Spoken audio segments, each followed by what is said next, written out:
যাদের হাতে যায় ক্ষমতা দেশ যেন বাপের ভিটা, রাখতে চেয়ার শুরু করে বিদেশিদের পাচাটা। যাদের হাতে যায় ক্ষমতা দেশ যেন বাপের ভিটা, রাখতে চেয়ার শুরু করে বিদেশিদের পাচাটা। বিদেশিদের ভুলে গেল আমার সোনার বাংলাদেশ। কেউ দিল না সবাই নিল আমরা যে কলুর বলদ, সারা বছর নেয় না খবর নির্বাচনে খুব দরদ। ঠিক না? কেউ দিল না সবাই নিল আমরা যে কলুর বলদ, সারা বছর নেয় না খবর নির্বাচনে খুব দরদ। নির্বাচনের আগে নেতা ধরে কত রকম বেশ, দেখতে দেখতে গোল্লা গেল আমার সোনার বাংলাদেশ। ঠিক না? চোর ধরা খাইছে। দ্বিতীয় দিন আবু হুরায়রা কয় আজকে রাসূলের কাছে নিব। কথা বুঝতেছেন? আজকে রাসূলের কাছে নিব। চোরে কয় আল্লাহ যদি নবীর কাছে যায় তাহলে তো মুশকিল। আবার গতকালের মতো শুরু করছে আরে কান্না, চোখের পানি দিয়ে মোটামুটি দাঁড়িয়ে ভিজা। তোর গায়ে দিয়ে আবু হুরায়রা কয় এত কান্না করছে না চুরি করার আগে বুঝতে পারে না? সত্যি আমার বাচ্চারা খাবার পায় না, মাফ করে দাও। আর জিন্দগি থাকবো না, মায়ের কসম বাবার কসম যত কসম আছে সব দিয়া আবু হুরায়রার দিলের মধ্যে মায়া লাগাই দিচ্ছে। হযরত আবু হুরায়রা বলেন যাও ছেড়ে দিলাম, খবরদার আর যেন তোমাকে এই ঘরের আশপাশে না দেখি। পরের দিন সকালবেলা ফজরের নামাজের সময় নবীর দরবারে যাওয়ার পর নবী ডাক দেওয়া কয় তুই চোর কই? আবু হুরায়রা কয় হুজুর কেমন কান্নাকাটি দিছে, মায়া লেগে গেছে, ছেড়ে দিয়েছি। নবী বলেন এটা সব চমৎকার বাক্পাত্র, মনে রাখবা 2 রাত তোমাকে ধোকা দিছে, আজকে রাতও তোমার ঘরে চুরির জন্য ঢুকবে। তার মানে আজকে যদি ঢুকে কয়দিন? 1 দিন 2 দিন 3 দিন কি সহ্য করা যায়? রাসূল বলতেছেন আসবে তো অবশ্যই, কোনো সন্দেহ নেই। হ্যাঁ হ্যাঁ হ্যাঁ, পরের দিন আমার আজকে আমার একদিন কি করে একদিন দড়ি মরি নিয়ে একদম তৈরি, আজকে আসবে তো বানবো। আমাদের দেশের মোটামুটি একটা পকেট মাইর চোর 5 টাকা চুরি করে মাইর খায় বোঝা হয়ে যায়। ঠিক না? আপনারাই বোঝা বানা, কিন্তু কোটি কোটি কোটি কোটি টাকা যারা চুরি করে এদেরকে আবার সালাম দেয় না। এটা একটু পছন্দ কম হচ্ছে, কারণ রাজনীতির কথা না, এজন্য পছন্দ কম হচ্ছে। আপনাদের দোষে, আমাদের দোষের কারণেই আমাদের দেশের অবস্থা। যদি আমরা চোরদেরকে সালাম না দিতাম, চোর দেখলে যদি পিছন থেকে লাগ দিতাম চোর যায় চোর যায় চোর যায়, তাহলে চুরি করার দুঃসাহস করতো না। অথবা ইসলামী আইন যদি থাকতো তাহলে চুরি করার দুঃসাহসটাও করতো না। আবু হুরায়রা বলেন রাসূলের কাছে ধরে নেব, নবী তোর বিচার করবে, তার মানে হাত কাটা হবে। চোর ভয় পেয়ে গেছে, আর নবীর কাছে যাওয়া মানেই তো হাত কাটা। ইসলামী শরীয়তের আইন হলো চোর চুরি করবে সাথে সাথে হাত কাটা হয়ে যাবে। এজন্য বলি নবী নাই তো কি হচ্ছে, উম্মতের উলামায়ে কেরামের কাছে বিচারের কার্যক্রম দিয়ে দেন, তাহলে প্রত্যেকটা চোরের হাত কাটার বিচারের দেশে আইন জারি হয়ে যাবে ইনশাআল্লাহ। যদি বিচার হইতো দ্বিতীয় কোন চোর, সেটা জায়গা চোর হোক, টাকা চোর হোক, পুকুর চোর হোক, রাস্তা চোর হোক, অথবা বিভিন্ন ভাবে চুরি হোক, কেউ চুরি করার সাহস করত। আবু হুরায়রা রাদিয়াল্লাহু তাআলা বলেন নবীর কাছে আজকে তোমাকে নেওয়া হবে। তৃতীয় রাত চোর ধরা খেয়ে গেছে, এবার চোরে কি বলবে, কি ধরে বাচ্চাবে, টেনশনে পড়ে গেছে। আজকেও যদি বলে যে আমার বাচ্চা খায় না, কয়দিন এক কথা শুনে তো ডাক দিছে, এক কোনায় চোর বসা, আবু হুরায়রা এক জায়গায় বসা, তো চুপ করে বসে থাকবি, কোনো কথা বলবি না, তুই কথা বললে মুশকিল। কথা বলে মায়া লেগে যাবে। রোহামা উবাইয়াহুম, তারা আপনাদের দিলে অনেক মায়া ছিল, কিন্তু কুফরির বেলায় কিন্তু কঠোর ছিল। চোর তো চুরি না করছে, কুফরি তো করে না, মায়া লাগে না। হ্যাঁ চুপ, কোনো কথা বলবো না, বসে থাকো। আবু হুরায়রাকে কিছুক্ষণ পর চোর ডাক দিয়ে দিছে, ও আবু হুরায়রা কোনো কথা বললো, চুপ। সত্যি আমার পোলাপান যদি খাইতেও তোমার কাছে কি বারবার আসতাম? একটাও কথা আর হবে না, আজকে তোদের ধরছি রাসূলের কাছে নেবই। শুনে মনে মনে করে আরে 3 দিন একই কথা বলতেছি, সিরা কতবার বুঝে। কিন্তু সুরত চেঞ্জ করতে হবে, পাল্টাইতে হবে। সুরত কেমনে চেঞ্জ করবে? আস্তে আস্তে আবু হুরায়রা আমি চমৎকার একটা আমল জানি, তুমি কি শিখবা? সুবহানাল্লাহ। কে বলতেছে? আমি চমৎকার একটা আমল জানি, তুমি কি শিখবা? সোর বলতেছে তুই আমার আমল শিখাবি। আবু হুরায়রা বলতেছে তুই আমার আমল শিখাবি। কাহা কোরআনের একটা আয়াতের আমল তুমি জানো না, এটা আমি জানি, আমি এটা তোমার শিখাবো। আবু হুরায়রা বলে তুমি আমার আমল শিখাইবা? কাহা শিখাও।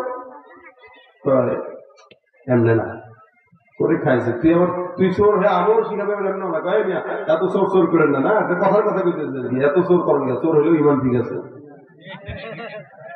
চোর হয়েছে দেখে কি নামাজ কালাম করতে পারে? দেখেন না জুতা চোর করতে যায় মসজিদের ভিতরে, তাহলে ইমান ঠিক আছে, এই কারণে নামাজ ঠিক আছে।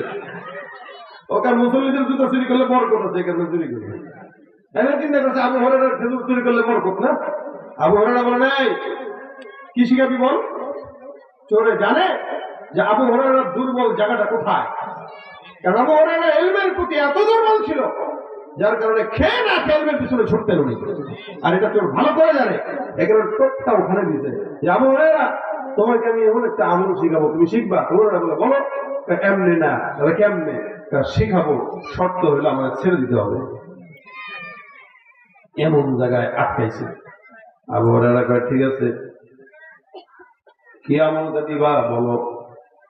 চোর এবার সুন্দর করে পড়াশোনা করলো। আল্লাহু লা ইলাহা ইল্লা হুয়াল হাইয়ুল কাইয়্যুম লা তাখুযুহু সিনাতুন ওয়া লা নাওম লাহু মা ফিস সামাওয়াতি ওয়া মা ফিল আরদ মান যাল্লাযী ইয়াশফা'ু ইনদাহু ইল্লা বিইذনিহি ইয়া'লামু মা বাইনা আইদিহিম ওয়া মা খালফাহুম ওয়া লা ইউহীতুনা বিশাইইন মিন ইলমিহি ইল্লা বিমা শাআ وسع كرسيه السماوات والأرض ولا يؤوده حفظهما وهو العلي العظيم।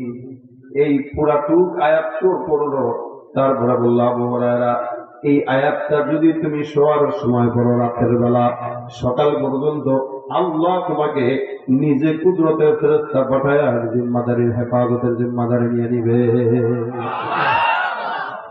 আবার যদি সকালবেলা তেলাওয়াত করো রাত পর্যন্ত আল্লাহ জিম্মাদারি নিয়ে নিবেন, সকল প্রকার শয়তানের খারাপি থেকে তোমার বাঁচাইবেন।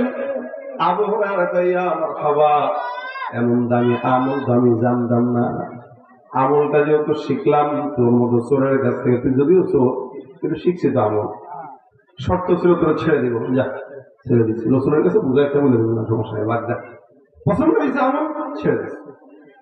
ফজরের নামাজের সময় রাসূলের দরবারে গেলেন। নবী করিম সাল্লাল্লাহু আলাইহি ওয়াসাল্লাম বলেন কি রে তোমার খালি আছে চোর না বলে নিয়ে আসো তৃতীয় রাত্রে। আবু হুরায়রা বলেন হুজুর কাহিনী তো ঘটে গেছে। কি কাহিনী? হুজুর গতকাল চোর আসছিল, গত 2 রাত যে কথা বলার পর আমি যারা ছেড়ে দিয়েছি, গত রাত ওই কথা আর বলে নাই, চালাক আছে। আমারে একটা কথা শিখাবে, শর্ত হলো তারা যেন আমি ছেড়ে দেই। রাসূল বলে কি কথা শিখাইছে? আবু হুরায়রা বলে ইয়া রাসূলুল্লাহ, চোরে বলেছে কেউ যদি আয়াতুল কুরসি রাত্রেবেলা সকালবেলা পড়ে জিম্মাদার হয়ে যায় আল্লাহ। নবী আমার ডাক দিয়া বলে ইন্নাহু ক্বাদ সাদাকাত, নিশ্চয়ই চোরটা সত্য বলেছে। ফাহুয়া কাযুব, চোর যদিও সত্য কথা বললো, তোমাকে যে আমলটা দিল সত্য আমল, কিন্তু আল্লাহর কসম করে বলে মনে রাখবা আবু হুরায়রা ফাহুয়া কাযুব, চোরটা আসলেই মিথ্যাবাদী। নবী আমার ডাক দিয়া কয় হে আবু হুরায়রা তুমি কি জানো এই চোরটাকে? আবু হুরায়রা বলেন ইয়া রাসূলুল্লাহ জানি না। আল্লাহ নবী বলেন যাকাশ শাইতান, ওটাই ছিল ইবলিস শয়তান। কে ছিল? ইবলিস শয়তান। তার মানে এতক্ষণ কি চোরের গল্প বলছিল, শয়তানের গল্প বলছিল? শয়তান, শিক্ষিত শয়তান আর কি। হ্যাঁ, কোরআন আর ভাই আসলে শিক্ষিত। শয়তানকে আপনারা এমনি এমনি মনে করেন না, অনেক শিক্ষিত, বেশি শিক্ষিত হয়েছে তো ওই কারণে শয়তান হয়েছে। এজন্য জানার নাম কামিয়াব না, মানার নাম কামিয়াব। আমাদের বুজুর্গরা বলতেন আগে মানোগি তো বানোগি, কেউ মানবে তো আল্লাহ তাকে বানাই দিবে। খালি অনেক জানেন জানেন জানেন, একদম বুখারীর এত নম্বর হাদিস সহিহ হাদিস ছাড়া চলেন না, ওদিক দিয়ে আবার সুন্নাত মানেন না, এই আমলের কোন চালানোর দাম নাই। এজন্য যতটুকু শিখবেন ততটুকু মানবেন, আল্লাহ মানার তৌফিক দান করুন। মানলে ওরা দামি, বহুত দামি, মানলেও আমরা দামি হয়ে যায়। রাসূল সাল্লাল্লাহু আলাইহি ওয়াসাল্লাম বলেছেন হ্যাঁ এ সত্য বলেছে, এ সত্য বলেছে, যদিও সে শয়তান। সে কেন তোমাকে শিখাইবে জানো? কেন? যেহেতু ধরা খেয়ে গেছে, আমার কাছে আসতে হবে তাকে। এই কারণে তার নিজের দুর্বলতা তোমার কাছে স্বীকার করে সে নিজে পাচ্ছে। সে যদিও তোমাকে ভালোটাই বলছে, কিন্তু তার উদ্দেশ্য ভালো ছিল, উদ্দেশ্য ছিল বাঁচার জন্য তার দুর্বল জায়গা তোমার শিখে দিয়ে গেছে। এই জন্য কেউ যদি এতক্ষণ যা বললাম এগুলো হলো এই জিনিসটা বোঝানোর জন্য। রাসূল এক জায়গায় বলেছেন, কেউ যদি লা ইলাহা ইল্লাল্লাহ পড়ে সোজা জান্নাতে চলে যাবে। আবার অপর দিকে বলেছেন, এই লা ইলাহা ইল্লাল্লাহু ওয়াল হাইয়ুল কাইয়ুম, এই আয়াতুল কুরসিটা যদি পড়ে জান্নাতে তো যাবে, দেরিতে যাবে না, সরাসরি ঢুকে যাবে। সুবহানাল্লাহ। জান্নাতে আমরাও যেতে চাই, তবে সরাসরি যেতে চাই, সরাসরি যেতে চাই। আল্লাহ যেন আমাদেরকে আমলের মাধ্যমে সরাসরি জান্নাত দান করে। তাই বললাম, আমাকে আগে আমল করার তৌফিক দান করুন, তারপর আপনাদেরকে দান করুন। এই জন্য যাদের সন্তানদের পেটে ব্যথা হয়, হ্যাঁ, রাত্রিবেলা অসুস্থ হয়ে গেছে, ভাই কোরআনের আয়াতের উপর শেফা, আর কিচ্ছু নেই। কোরআন ইমা হুয়া শিফা, এটা সব শিফা। আপনি পড়ে বাচ্চারা ফু দেন, আয়াতুল কুরসি পড়ে ফু দেন, আপনার বাচ্চা সুস্থ হয়ে যাবে। ওই রাত্রিবেলা হুজুর পাবেন কি? এই জন্য বিবির পেটে বাচ্চা গায়ে আয়াতুল কুরসি পড়েন, নিজের গায়ে ফু দেন, এটাকে নিজের মামলাতে ঢুকায় না, যে আমি আমার 24 ঘন্টার মামলাতের ভিতরে আয়াতুল কুরসিকে অন্য জায়গায় রাখবো, সাজায় রাখবো। সাজায় যখন রাখবেন, আল্লাহ আপনাকে জান্নাতে সাজায় রাখবেন ইনশাআল্লাহ। আয়াতুল কুরসি দামি, যারা পারেন না তারা শিখবেন, আর যারা পারেন তারা পড়বেন। যারা পারেন না তারা শিখবেন, যারা পারেন তারা পড়বেন। আল্লাহ পড়ার তৌফিক দান করুন, আমল করার তৌফিক দান করুন।